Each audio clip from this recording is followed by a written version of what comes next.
Hello बच्चों, welcome to KMC Kaushik math classes.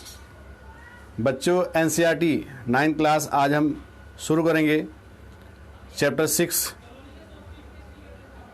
Line and angles. बच्चों previous video में हमने लाइन एंड एंगल्स के बारे में इंट्रोडक्शन दिया था और सबसे पहले हमने लाइन की बात करी थी, लाइन सेगमेंट की, रेज की, पॉइंट्स की, एंगल्स के बारे में बता दिया था। तो एंगल्स आपने कई एंगल पढ़ लिए, acute, obtuse, right, reflex, linear. तो लीनियर के बारे में हमने आपको बता दिया था लेकिन लिखवाया नहीं था, कोई बात नहीं। आज हम बात करेंगे कि इंटरसेक्टिंग लाइन कौन सी होती है और नॉन इंटरसेक्टिंग लाइन कौन सी होती है। बच्चों देखो, चैप्टर 6 9th क्लास में ज्योमेट्री का बेस शुरू होता है। चैप्टर 6 में छोटा छोटा हम पार्ट करेंगे, छोटा छोटा पार्ट करके आपको हम कराएंगे जिससे सारे कॉन्सेप्ट क्लियर हो जाएं। क्योंकि बच्चों अगर ज्योमेट्री अच्छी तरह से आपकी क्लियर हो गई, जान लो कि पूरी बुक अच्छी तरह से हो जाएगी। क्योंकि बच्चे क्या होता है कि ज्योमेट्री में ही ज़्यादा वीक होते हैं, ज्योमेट्री ही बहुत कम कर पाते हैं। आपका 80 मार्क्स का मान लो पेपर हुआ तो ज्योमेट्री वाला पोर्शन बच्चे बहुत कम करते हैं, ठीक है। तो आज हम शुरू करें, छोटा छोटा पार्ट करेंगे, छोटे छोटे पार्ट में जो है इस चैप्टर को पूरा करेंगे। तो बच्चों देखो, सबसे पहली बात देखो कि इंटरसेक्टिंग लाइन और non intersecting line. Intersecting line जैसे ये लाइन ये लाइन है, इसको हमने क्या कर दिया, ड्रॉ किया। दोनों इंटरसेक्ट कहाँ, जैसे मान लो ए बी है, सी डी है, दोनों इंटरसेक्ट कहाँ कर रहे हैं, पॉइंट ओ पर। Okay. Non intersecting line, non intersecting line, intersecting line जैसे ये है, ये क्या है, ये दोनों लाइन पैरेलल हो सकती हैं लेकिन इंटरसेक्ट नहीं कर सकती हैं, इस बात का विशेष ध्यान देना। तो आज हम इसी लाइन पर हम बात करेंगे और रिमेनिंग एंगल्स हैं। जैसे जैसे टॉपिक आता जाएगा उसी हिसाब से हम आपको एंगल के बारे में बताते जाएंगे। जैसे आपको पढ़ना है पहला लीनियर एंगल। पहला क्या है, लीनियर एंगल। लीनियर एंगल किसी भी लाइन पर जो एंगल बनता है वो होता है 180 डिग्री का। किसी भी लाइन पर जो एंगल बनता है कितने बनता है, 180 डिग्री का एंगल बनता है और इसे हम कहते हैं लीनियर एंगल। क्या कहते हैं, लीनियर एंगल और स्ट्रेट एंगल। स्ट्रेट एंगल, ध्यान रखना इस बात को बच्चों, लीनियर एंगल को हम स्ट्रेट एंगल भी कहते हैं। अब आप देखो कि लीनियर एंगल में एक बनता है लीनियर पेयर। लीनियर पेयर क्या होता है, जरा हम इसके बारे में डिस्कस कर लेते हैं। लीनियर पेयर के बारे में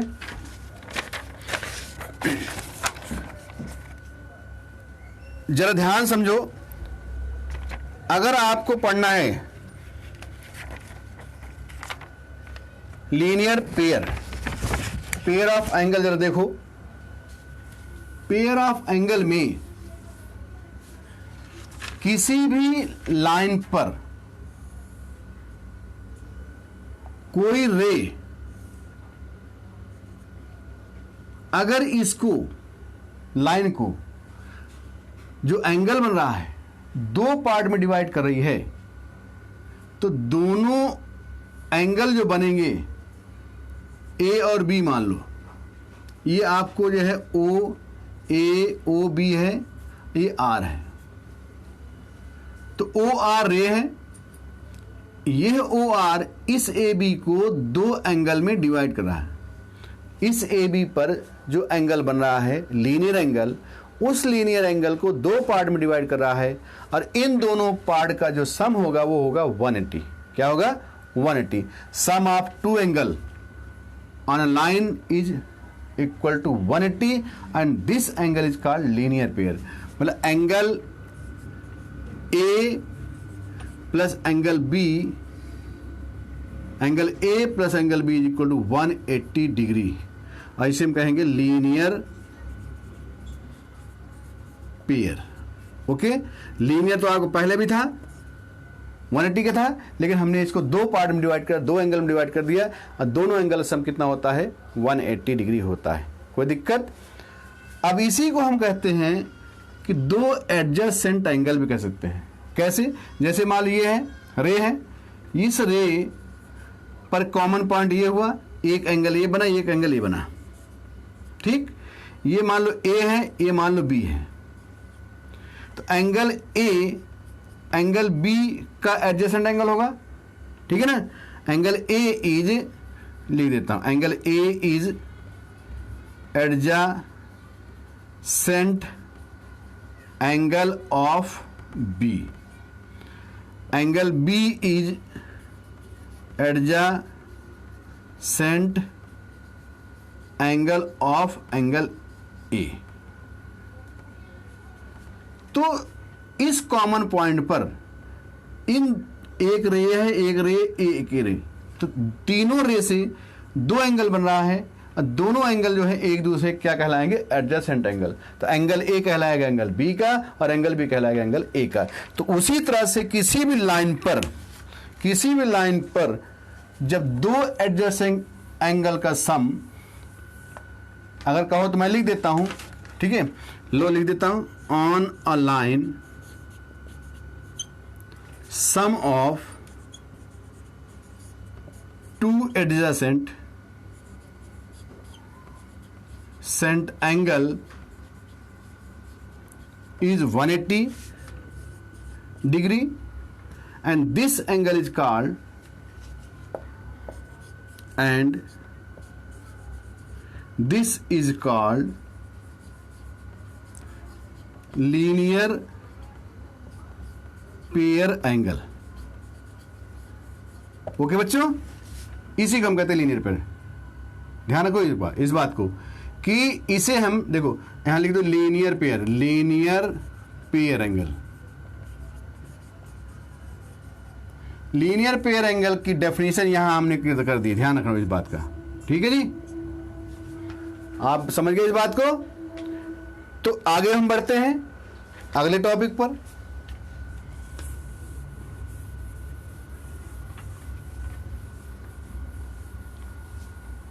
अगला टॉपिक हमारा क्या है? Vertically opposite angle. Vertically opposite angle.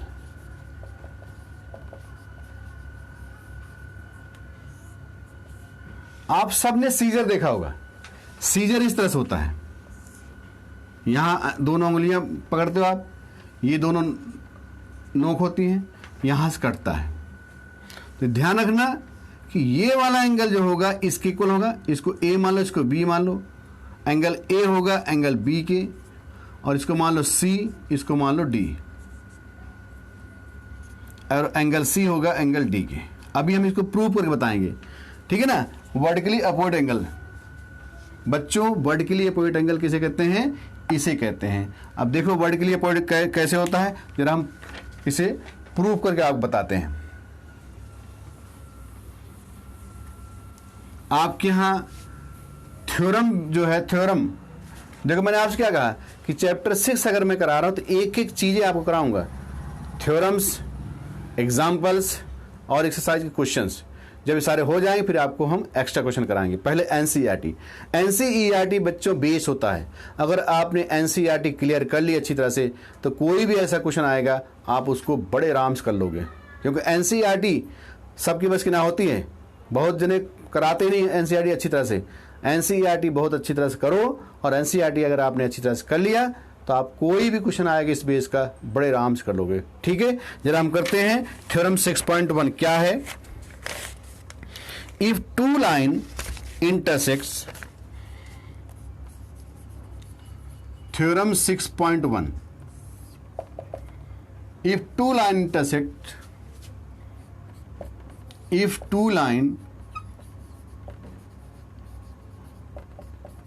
intersects each other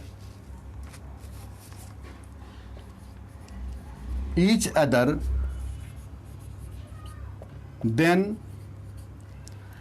vertically opposite angles are vertically opposite angles are equal। बच्चों जरा इस बात को करने से पहले एक बात और समझो। ज्योमेट्री में 3 चीज याद रखो।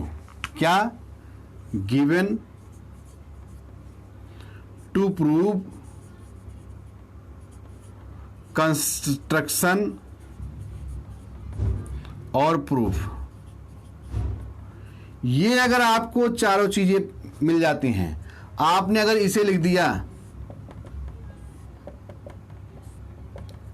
तो अगर आपका क्वेश्चन का प्रूफ गलत भी है तो इतना लिखने पर आपको अगर 3 मार्क्स का है तो 1 मार्क्स मिलेगा, 100% मिलेगा, क्योंकि ये सारे बेस हैं। गिवन, टू प्रूव, कंस्ट्रक्शन और प्रूफ। इसको विशेष ध्यान देना बेटा बच्चों इस बात का, ठीक है। चलो आगे हम बढ़ते हैं। कैसे? क्वेश्चन आपका है if 2 line intersect each other at then vertically opposite angles are equal. तो देखो जरा, ये हमें दिया है 2 line,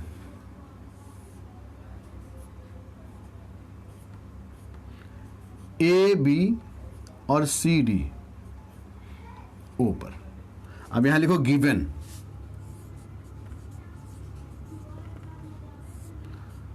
to line A B and C D intersects each other at point O to prove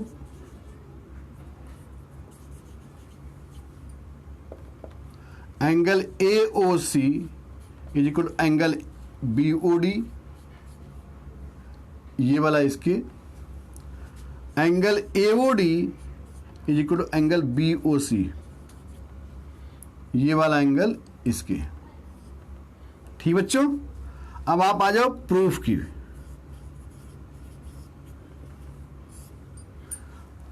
इतना आपने सबने लिख लिया होगा। अगर आपने लिख लिया तो हम इसको रब करते हैं, हम प्रूफ कराते हैं। देखो प्रूफ कैसे करते हैं।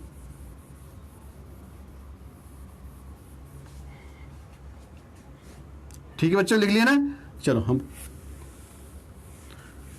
प्रूफ, देखो यहां पर हम करेंगे proof.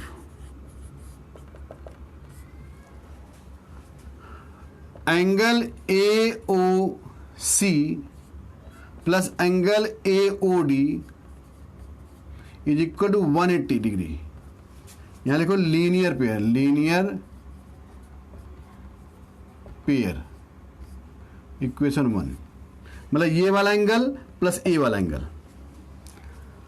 Angle AOD plus angle BOD is equal to 180 degree. Linear pair.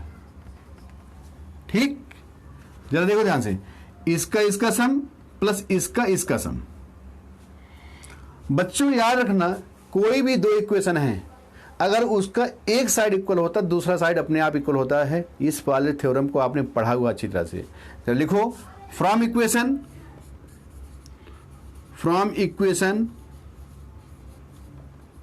1 and 2 angle AOC angle AOD is equal to angle AOD plus angle BOD। ठीक बच्चों, अब जरा देखो आप, AOD दोनों प्लस में है, दोनों तरफ कैंसिल होगा। Therefore AOC is equal to angle BOD। ये आपका पहला हो गया, AOC BOD। सिमिलरली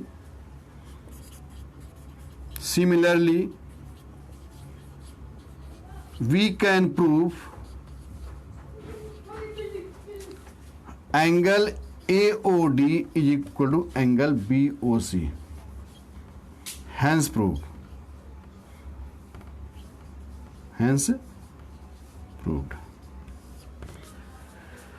बच्चों जरा ध्यान समझो, हैंस प्रूव्ड इसका एक नाम और है QED।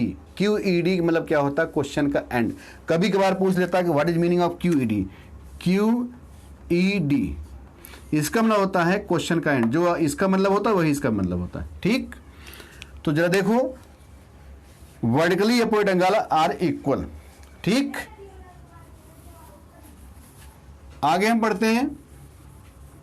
मैंने आज क्या कहा कि थोड़ा थोड़ा पार्ट करो और अच्छी तरह करो, इसलिए आपके सारे क्वेश्चन क्लियर हो जाएंगे, सारा कंसेप्ट क्लियर हो गया। बच्चों ज्योमेट्री अगर अच्छी तरह से आपको आगे जान लो, पूरी बुक अच्छी तरह से कर लोगे आप, क्योंकि सबसे ज़्यादा दिक्कत ज्योमेट्री में होती है। चैप्टर 6, चैप्टर 7, चैप्टर 8, चैप्टर 9, 10, 11 ये सारा आपका ज्योमेट्री है 9th क्लास में। ठीक है बच्चों, तो छोटा छोटा कराएंगे, छोटा छोटा करो और अच्छी तरह से करो। ठीक है बच्चों, नेक्स्ट वीडियो में हम और आगे कराएंगे। तो आज के लिए इतना ही बच्चों। अगर ये वीडियो पसंद आई हो बच्चों तो लाइक भी करो, शेयर भी करो और सब्सक्राइब भी करो।